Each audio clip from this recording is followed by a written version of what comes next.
This video explains how to calibrate the T4020, T5020 and Z5020 tank gauge range.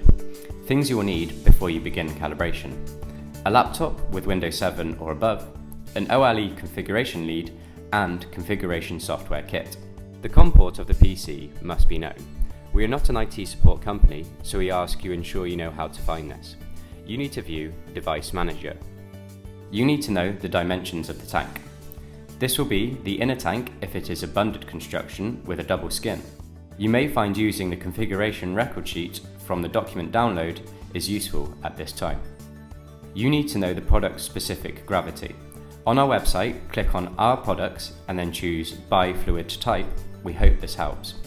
The main display front cover should be removed and the 4-way calibration connector configuration lead fitted. The unit must be powered. Please see the document download section of this product for information and options on this.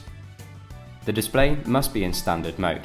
This will show in the bottom right when the unit is first powered, if it does not show standard.